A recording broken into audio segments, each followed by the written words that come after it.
Welcome to Cultimatum, the podcast uncovering the dark realities of cults and human trafficking.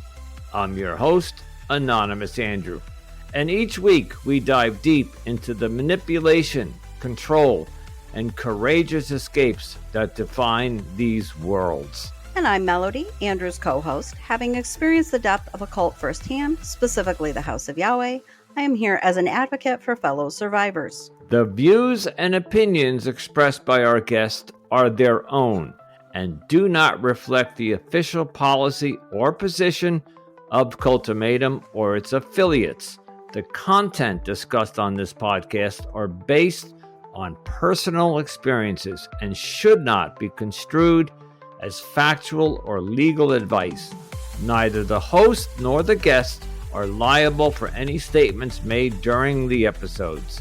Listeners are encouraged to conduct their own research and seek professional advice where appropriate. And before we dive into today's episode, we want to issue a trigger warning. Some episodes may cover explicit and potentially disturbing subjects such as sexual abuse, rape, human trafficking, suicide, and other sensitive subjects. Listener discretion is advised. Hey, Cultimatum fans, before we dive into today's episode, we need a tiny favor from each of you. That's right. If you love what you hear, please take a moment to rate and review us on Apple and Spotify. Your support helps us to reach new listeners and bring more awareness and attention to these important topics. So tap that star rating, drop a quick review, and help us spread the word. It really does make a difference. Thank you so much for tuning in and for your amazing support. We truly appreciate each and every one of you. Now let's get started with the show. Here we go. Welcome back to another episode of Cultimatum, the culture of cults and human trafficking. And my name is Anonymous Andrew, and with me tonight is my co-host Melody. Hello, Melody. Hello, Andrew.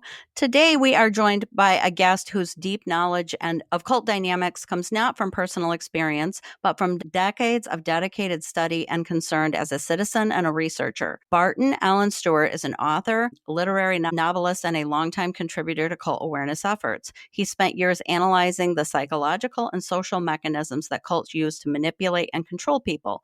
Though not a survivor himself, Barton is here to bring a refreshing and necessary outside perspective to the conversation. Barton, welcome to the show. Hi, thanks. Glad to be here. Yes, welcome. We're excited to have you. And we were chit-chatting off mic just before we started, and Barton told us how he got involved into the cult world. So he kind of got involved the way I got involved. He was exposed to a cult in social, well, in this case, it was on the news. Mine was social media. So Barton, tell us what dragged you into this world. Okay. Well, I am in my mid-60s now, but when I was 19, sat down for dinner one night to watch Walter Cronkite, and lo and behold, there was the story of the Jonestown Massacre, and it blew my mind at the time, and I developed this very deep urge to understand what in the hell was going on with that. I began reading whatever I could find on the subject of cults. There was not a whole lot back then. You had Lifton and Margaret Singer and a few others that we now consider them classics, but they're, a little old. Anyway, I'm not every day poring over cult material, but it is an ongoing intellectual interest of mine for sure, and probably the primary one that I have. Apart from, I write literary fiction. I've written 4 books. One of them I'm holding in reserve, a novel. It's all fiction. I don't write. Haven't yet written a nonfiction book, though that may be coming.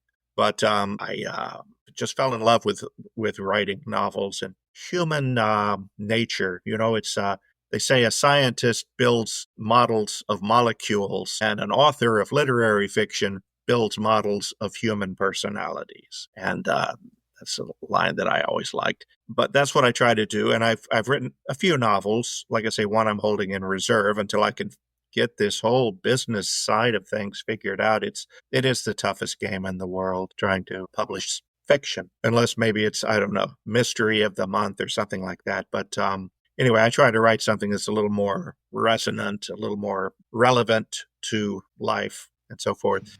And I have now combined my two big interests, and I have written a literary novel that deals with a cult experience. And I happen to believe that this is probably the most realistic fictional depiction of what happens in situations like this. The title is The Contraption, and the title comes from a word or a term that a character in the novel uses to describe mind control. He uses an analogy of a buggy, faulty machine, and he calls it a contraption. And so I used that as the title for this novel. I was concerned more about former members not liking it than anyone else, and they've been very supportive.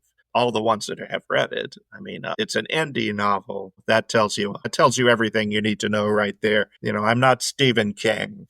Okay. Barton, I want to ask you, you talked about your age and when Jonestown happened. So I'm guessing we're in the same age category because Jonestown was 1978, if I'm not yes. if I'm correct. Right. Okay. So you were 18. 19. Oh, 19. Yeah, 19. All right. So I was close. I was 18. Okay. So you saw this on the news and it was pretty big at the time. What did you do? Well, there wasn't a whole lot to do. I just became fascinated with it and I began reading. And that was sort of the beginning of the major public interest in cults, which is something else I want to talk about before we conclude tonight, is societal attitudes to this problem, this situation. I have a bone to pick with it, so to speak. I think we're just ignoring and neglecting a major human rights issue. And we have been doing that since Jonestown, for decades. It's appalling. And I have some theories on why it's like that, or why people are like that. And it's not that there's just no interest in it, because look at all the documentaries on Netflix and Hulu. And Amazon. And on and on. And HBO. Yes, they're coming out in droves. You know, so there is public interest. I think the public has a sort of a schizophrenic, in other words, they're not of one mind. No, but what the media is doing, Hollywood, is producing these documentaries because they know there's an audience, and it falls under the category of true crime. I think was whatever. Yeah, that's one way you could put it for sure. And so people are watching and watching and watching, but like you said, I'm watching, Melody's watching, the guy next door is watching. You go to Reddit, you go to any, people are watching. Yeah. What's not happening, and I guess we're going to get into this now, is the government is not doing anything about it. Yeah, well. However, I have to be careful when I say that, because I've been screaming about the government not doing anything for almost 2 years about Twin Flames. And just last month, they raided Twin Flames, finally, the DA in the Michigan. Well, if it gets crazy enough, well, that's like NXIVM.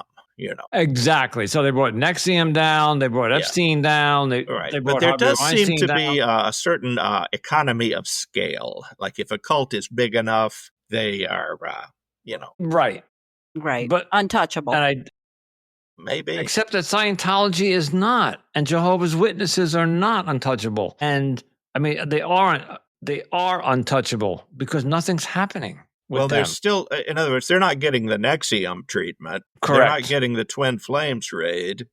You know, although there have been, the history of Scientology is pretty gnarly. All kinds of stuff has happened. It's been around since the 50s. But there's so many celebrities involved, and politicians and high-powered people that are involved. So it's...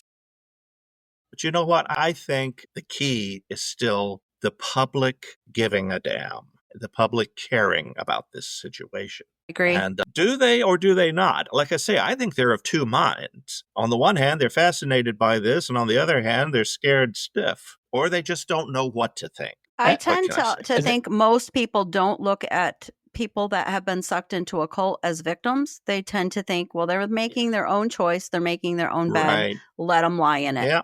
Yeah. And it never dawns on them that this is like a scam.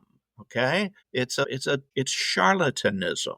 Now, sometimes you get a cult leader who believes his own baloney, but for the most part, these are con games. Yes, absolutely. And Like nobody, twin flames. nobody It's wants definitely a to con game. look at it that way. It's all well, the big dummy, he went to join a cult. They're still saying, people join cults. People get roped into cults. People get recruited. And I'll say it, Melody. We have a saying on here that people don't Yes. wake up in the morning and say, I think I'll join a cult. They join a Right. religious organization or a meditation group or a spiritual Well, yeah. group or a yoga group, whatever. Yes. And for the first 6 months to a year, they're love bombed until they get their claws into them. And then they start indoctrinating them after that. Back to your point, people don't really join cults because on the outside, to them, it doesn't look like it. It looks very inviting. True. I think if somebody knew it was a cult, they would think twice and before they would join. And a lot of times, cult members get involved because of family and or friend. We had somebody on not too long ago, about a month or two. He was invited by a very good friend of his. He was a gay man, but it was a Muslim cult that accepted gay people because the Muslim community does not. Right. And so he was invited in, but then of course, once they had him in there, they tried to turn him straight. You see, so right. there's a lot of gaslighting that goes on. There's a lot of manipulation. Yeah. So, well, people, another reason people don't want to talk about this is because it hits a little close to home. Correct. See, I mean, they may be working for a corporation that is leaning heavily into the cultic, their mainstream religion. Depending on the personality of Big Pasture, their church on the corner there might be getting cultic or has been all along. And, of course, it claims to be part of a mainstream religion. But, depends on what's going on behind closed doors. You could call it mainstream. Thank you. Want. Okay, I got to jump in here. Sure. There's a phrase I have. Whatever you and another consenting adult do behind that closed door, and I'm pointing to my bedroom, if you two consent and walk in there, whatever you do that is considered still legally. So we're not involving a child, we're not involving an animal, and we're not, I don't know, pick something else that's really like vile. But as long as it's consenting and not hurting anybody that's not participating, I don't care what you do. You want to be a cult leader and you want to hypnotize somebody, but what is happening in the cult world is they're on the outside, they have this beautiful, many of them do, appearance. What's happening on the inside is all the sexual predation of children and adults and women and human trafficking and human labor and slavery and kidnapping, and it goes on and on and on. And I think you hit it. There's a lot of America is watching this on TV happen, and then the next show that comes on is The Rookie or something, and then they forgot all about it. What has to happen is people have to get up, they have to get riled up. They have to get angry. Well, that sort of happened with the anonymous protests against Scientology. That was probably the most effective anti-cult I forgot about that. movement. You're right. I don't know of one that's more effective or that really took hold or that did more than that. And, I volunteer at the ICSA, and that's the study association, and they study and study and study. But, I think we need something where the rubber hits the road and we get down into the streets and talk to people about this.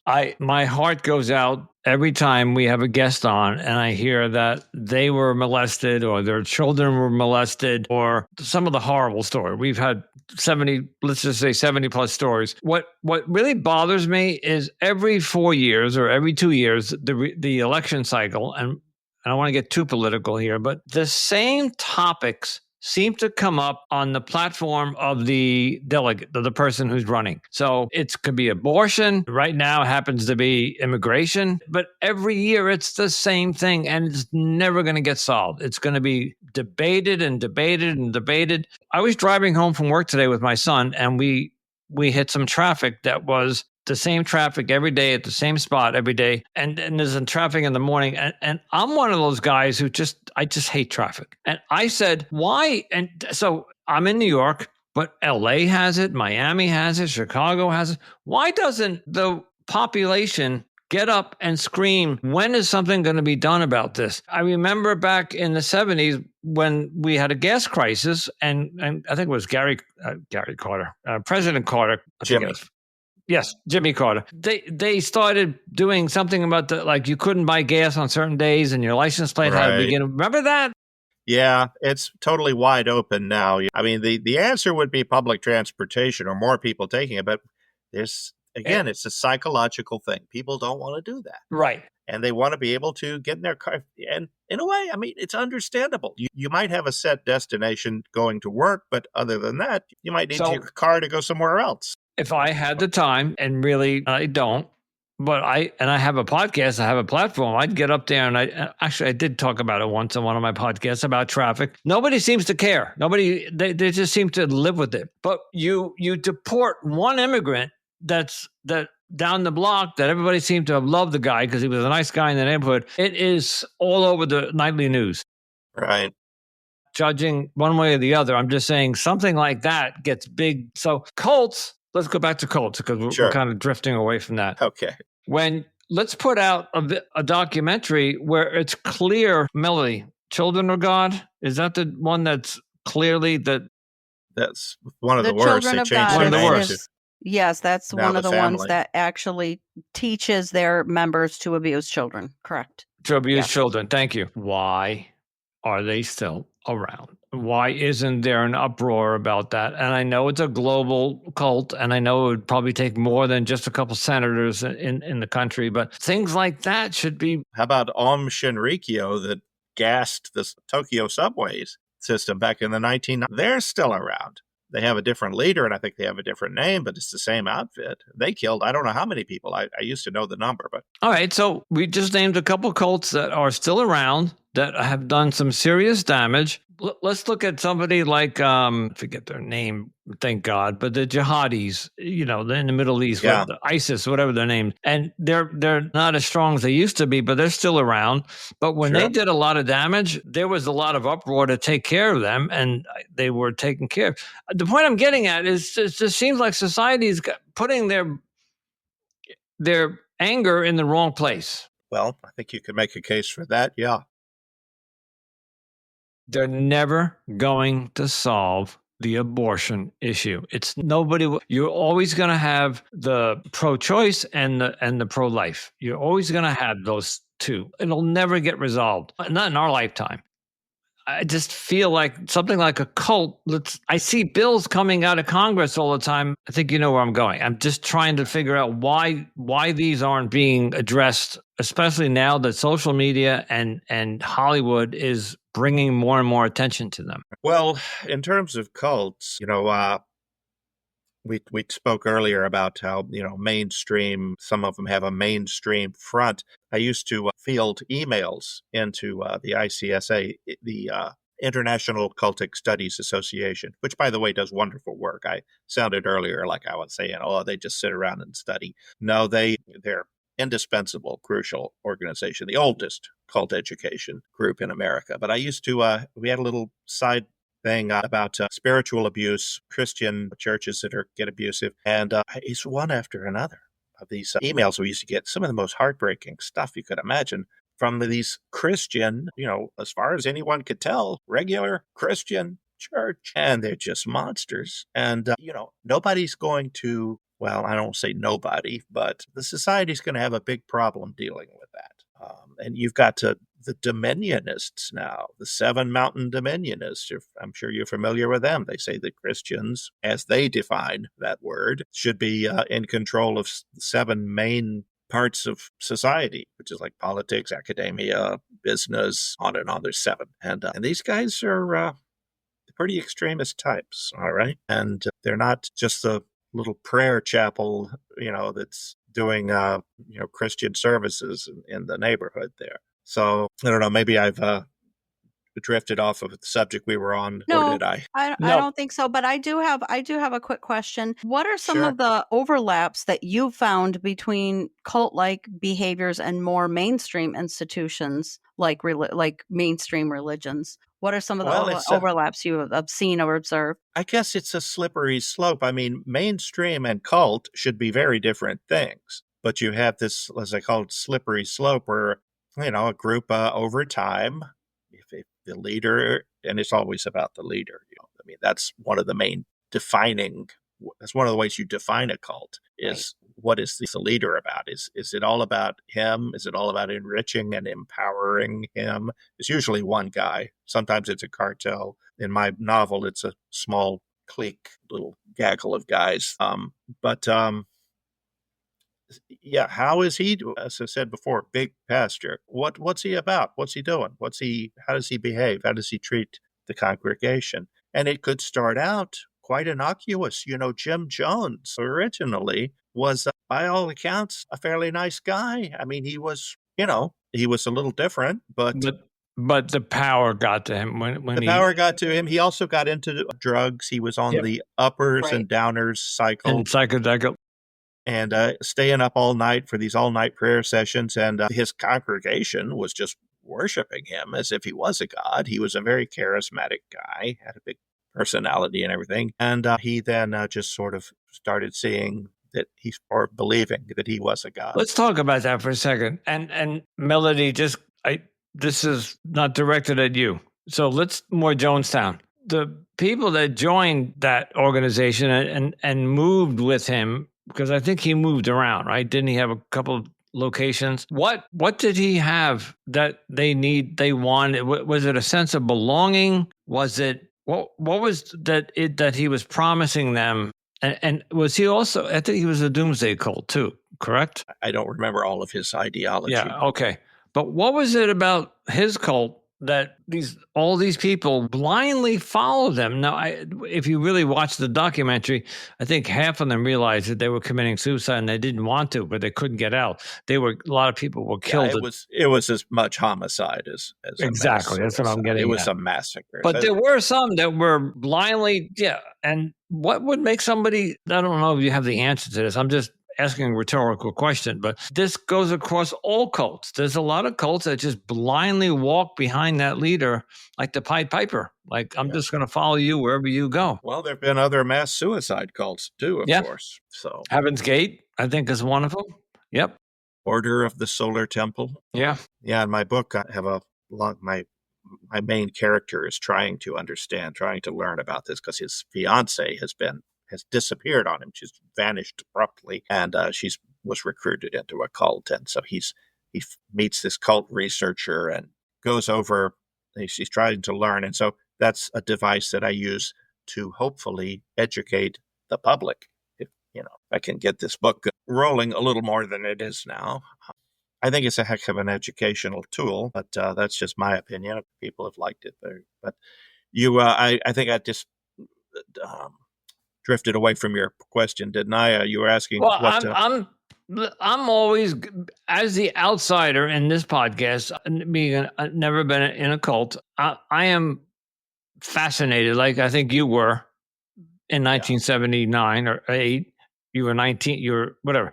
Yeah. 1978. I was fascinated by the twin flames, how young teenagers at 15, 16, 17, 18 were throwing their money at Jeff and Shirley. I can say this now because they have been raided, and the organization and its leadership are under an active criminal investigation by Michigan authorities and federal agencies. I don't understand the psychology behind. Well, and I'm not a trained psychologist myself. I just have, I can offer you my opinions.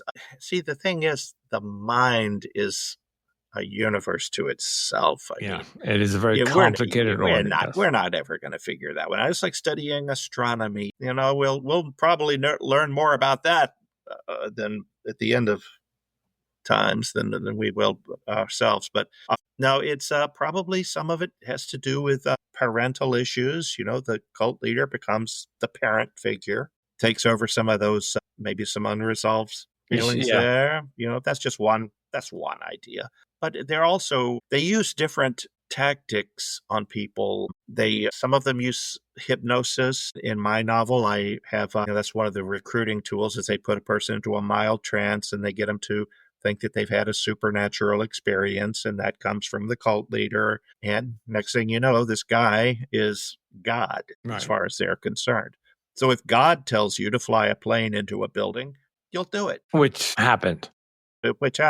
Yes. Stephen Hassan, said it more than a few times, I'm sure, that when he was in his depths of brainwashing in the Moon cult, he said, If they had told me to fly a plane into a building, I would say, okay, where do I take off from? Right. I will. I'll jump in here as a cult survivor and put in my 2 cents on this. I think that, I'll just speak from my personal experience because I know it's different for everyone. I will say that for me, part of it was I joined with my family as a teenager, my sister and my mom and dad, Okay.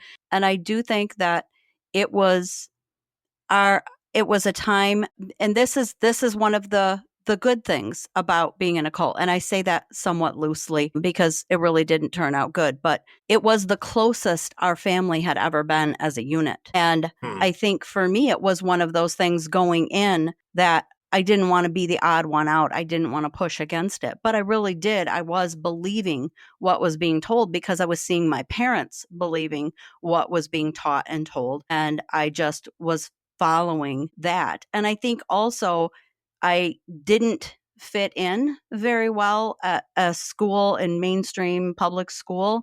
And I think that when I arrived there, all the teenagers were very welcoming and welcomed me in and didn't make me feel like I was on the outside. I didn't feel like the odd one out. I felt very accepted and in a social way that I wasn't really being or feeling accepted in the outside world. And I think those were some of the draws for me, along with the religious part of it as well. There's so many different stories and different avenues and experiences in all this. It's so complex. I just tried to sum up as much as I could in one story, but I certainly don't mean to imply that I've covered the whole subject. Right. Oh, I have a question then about Sure. the writing, and what are like some of the challenges in trying to write about cults and spiritual type abuse in your novels without and keeping it believable, not making it too sensational. Right. How do you balance that? I'm glad you said sensational because all of the other fiction that I have seen dealing with this subject, and there's not a whole lot. You'd think there might be more. It's always so sensational. It's like, I don't know, it's like an old silent movie. They're running around and tearing their hair out and stuff. Now, sensational things do happen, but, and there's some action scenes in this novel.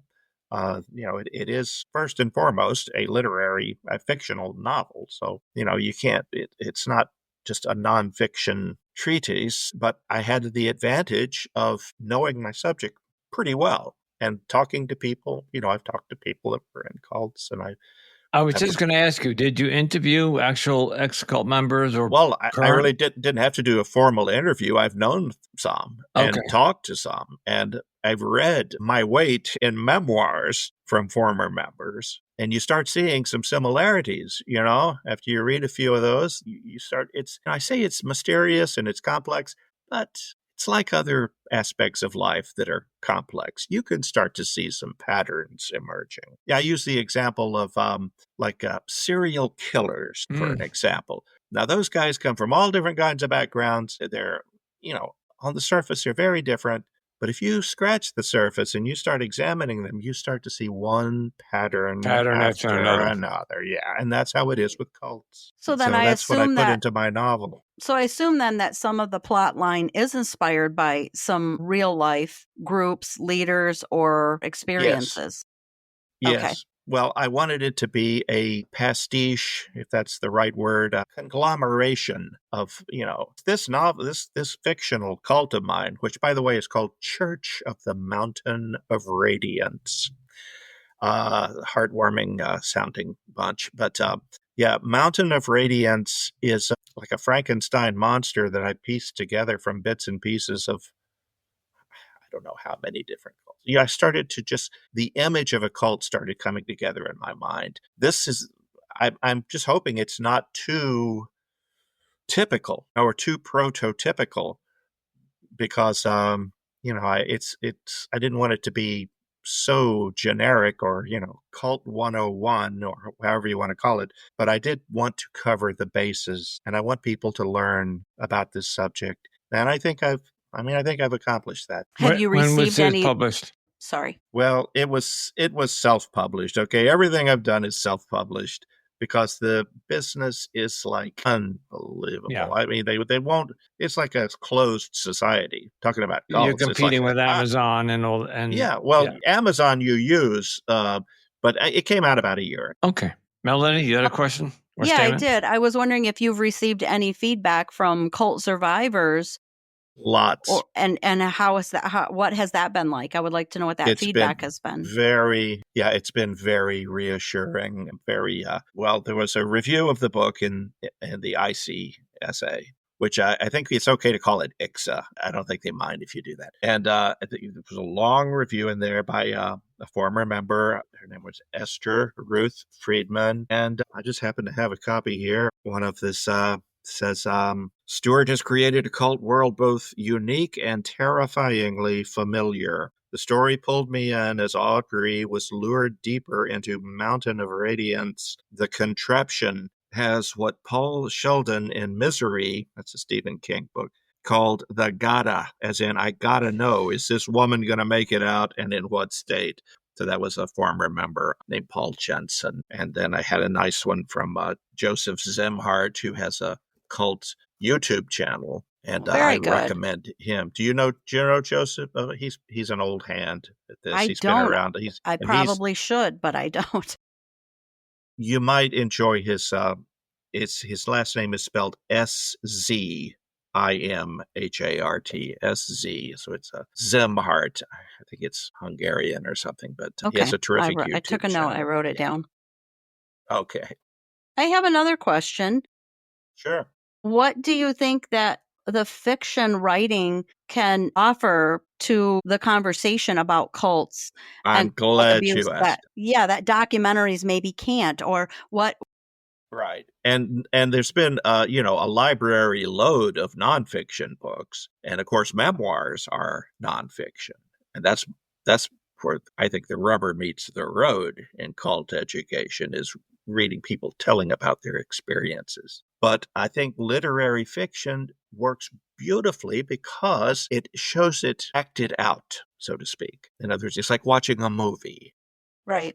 And this book, The Contraption, would make a hell of a movie, I believe, but whether or not that ever happens, I don't know. But in other words, it's not as dry as nonfiction. Not that it is always dry, but you know what I'm saying? It's not a textbook. It's novel. And you're seeing characters going through all of these dynamics that we talk about all the time. Right. So I think it worked very well. And, I'll be promoting this novel the rest of my life, I'm sure. Well, and I think if you continue to do how we met, the audience doesn't know all the venues out there, but join some venues. So podcast community. There's another one I can recommend to you a little later. That's okay. I don't know how much you become a guest and you pitch your show, you pitch your topic to podcast hosts. And well, that's podcastguests.com. Right. There's another one. That's where I found you. Right, but I belong to another one, and I'm also say it because I'm a network.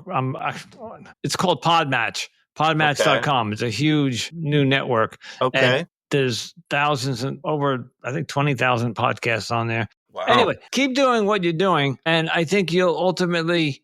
The idea is to get the word out there. And now tell us about what you're doing on social media. Well, I was on Twitter until what's his name took it over.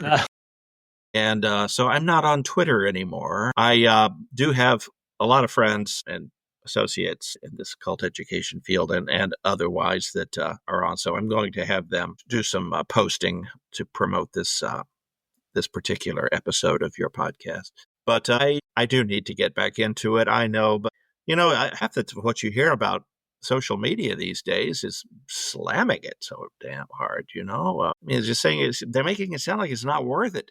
And then you join one and it goes along for a little while and then it's like passé. And then nobody goes on that anymore, So I don't know, it's hard for me to keep, and I'm not a computer guy. Oh boy, it's like oil and water to me. I don't relate to it. ChatGPT is one word and one phrase I'm going to say, and that will help you. You can go into there and literally, if you have it or make an account, just tell it your problem, and it will come at you with pages and pages of I've heard that. Yeah, I should try that. Absolutely. Yeah, Melody and I use it for this podcast for different things, and it's a game changer. So Okay. Just I so do have I one don't more do my question. writing. Sure. What have you learned from listening to actual survivors' stories that may have shifted your thought or understanding of cults, or maybe even changed the direction of your book? Well, the direction of my book came about as a result of mostly reading those memoirs, but also reading, Okay. Stephen Hassan and so forth, and the others, Margaret Singer and Lifton and whatnot.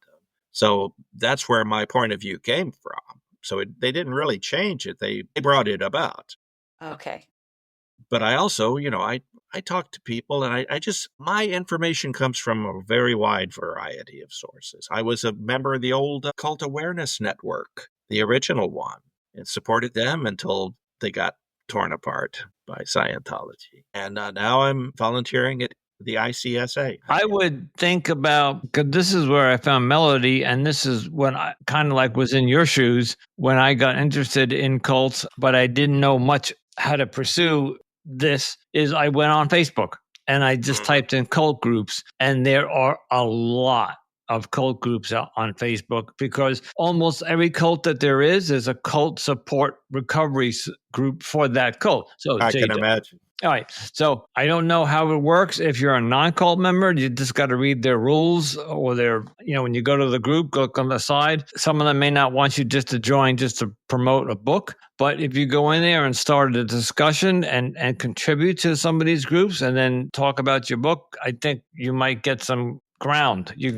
Start. You're right. I do need to get back into social media. You're quite right, and I'm sure I will. Facebook is where I would start, because TikTok and Instagram, you're right, they're becoming. Well, we're both, Melanie and I, and I have several podcasts, and our and Cultimatum is on there. When I scroll through there, I'm just seeing garbage today. There's a lot of stuff, but the algorithm will, if you just stick with the cult niche, you'll only see cult stuff. After it takes a couple of weeks, Right. just ignore everything else. Don't stop and look at anything that's not cult, because it'll think that you like it and it'll just feed you more of it. So get on there, follow us, follow everybody that we follow, and then I go on YouTube a lot. I do watch that YouTube too. Yeah. So that's. Do you have a YouTube channel?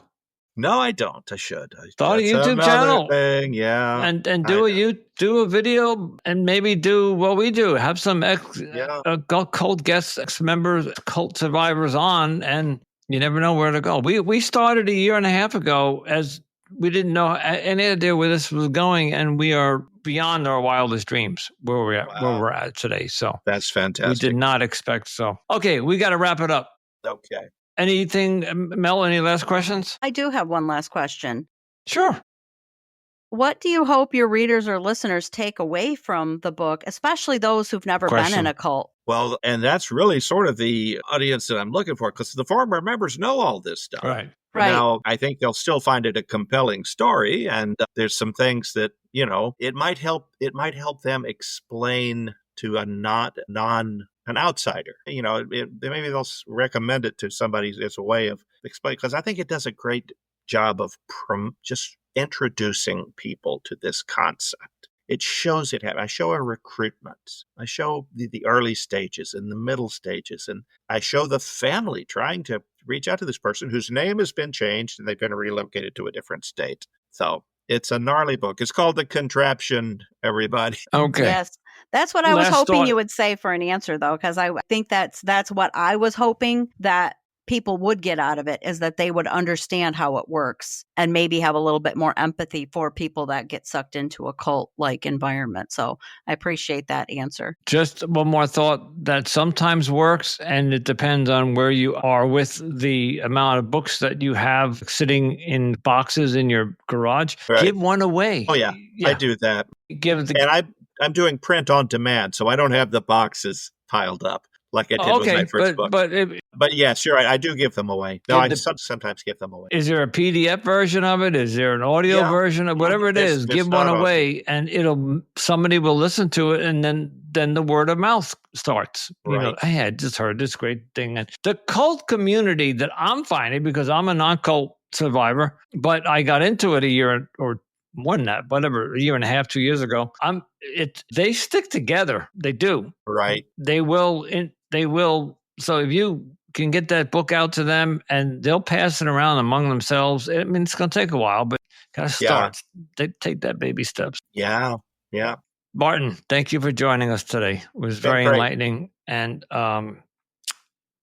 maybe we'll have you back one day if I would be delighted to come back. Yes. Yeah. If you have more information. So much. Sure. Yeah. Yeah. It's nice talking to both of you. Yes, you as well. Thank you. Thank you. All right. And once again, we want to thank Barton for coming on the show and sharing his book and his thoughts with us. That was a little different for us. So it was. We're testing out something a little different here. We've had a couple people that aren't necessarily cult survivors on the show, but not many. We've had the lawyer and the cult hunter. And so, it was a little different. It was a little different, but it was interesting. Cultimatum is all about understanding the many sides of cults and their impact. While we value every survivor story we share, it's also nice to mix things up occasionally by hearing from experts and authors like today's guest. Absolutely. Yeah, I'd like to thank Barton for his knowledge. And I get where he's coming from. He saw something on TV and when he was 19 that really shattered him. And that's what happened with Twin Flames. When I saw those documentaries, and it just did something to my inner core that said, I couldn't fix it or solve it, but I needed to get involved somehow. And here we are a year and a half later. And you know what? I, as a cult survivor, appreciate that there are people out there who haven't been through the experience, but can see that other people from the outside and have empathy. And have empathy for the people that have gone through that, which I think is definitely a good thing for the cult community, is to have the outsiders understand us and want to help us. Like even you on this mission to want to take down Twin Flames because they're out there hurting people. And it's like your goal. So it's appreciated. I'm not going anywhere. I'm going to keep doing this. As long as the audience keeps listening and people keep coming forward with their stories, I will keep doing this, and as long as doing it. You're agree, my partner, we're going to keep doing this. Absolutely. Great. So thank you again to Barton for coming on the show. And as always, thank you to all of you for tuning into Cultimatum. We do appreciate your support in our mission to expose the truth and highlight the voices of survivors. If you're enjoying the show, don't forget to rate, review. We screwed that up. If you're enjoying the show, don't forget to rate and review us on Apple and Spotify. And don't forget to follow, share, and keep listening to all of our latest episodes. You can also follow Cultimatum on Instagram, TikTok, Pinterest, and YouTube for more content and updates. Don't forget to join our Facebook group, Cultimatum Podcast, where we dive deeper into these important topics. And if you are a cult survivor and you're looking for additional support, we recommend joining the Cult Escape and Recovery group on Facebook. If you're interested in more of my work, head over to my new website, anonymousandrewpodcast.com, and you will see all of the podcasts there: Digital Dating, Cultimatum, and The Weekend Rant. And it is still a work in progress, but it is at least a live and updated website, and we have lots of things planned for that. So head over there for more information. Yes, and if you have a story related to cults or human trafficking that you would like to share with us on the show, please email us at cultimatumpodcast@gmail.com. Yes, .com.